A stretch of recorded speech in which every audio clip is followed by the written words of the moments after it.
प्रतिनिधि सभाको निर्वाचनमा निर्वाचित भइसकेपछि महावीर पुन पोखरामा यसरी किताब बेच्दै हुनुहुन्छ।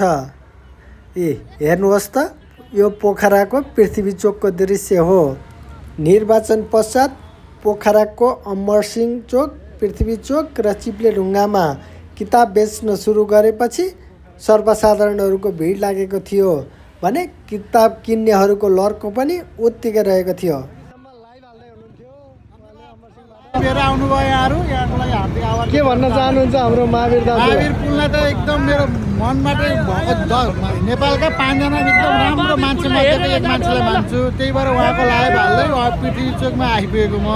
र तपाईँहरू यो लाइभ देखेर जो आउनुहुन्छ अझै पनि आउनुहोस्। यसपछि चाहिँ अब चिप्लेढुङ्गामा कार्यक्रम छ, त्यहाँ पनि गएर उहाँको यो हाम्रो स्वतन्त्र रूपमा जित्ने एकमात्र सांसद हो, थाहा नै छ। निवर्तमान मन्त्री हो उहाँ, होइन, शिक्षा मन्त्री।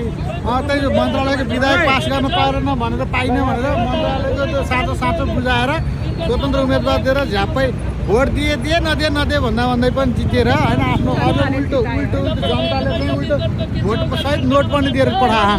नोट पनि दिएर उहाँ लाखौँ कहाँबाट आउनु भएको तपाईँ? म साउथ वार्ड नम्बर 14 बाट। किताब लिनुभयो? किताब त लिएन, अहिले पछि लिँदै। यति बेला यो पोखरा पृथ्वी चोकको दृश्य हो। महावीर दाजु यहाँ हुनुहुन्छ, उहाँसँग फोटो खिच्ने र पुस्तक एकदमै धेरै दिएको छ।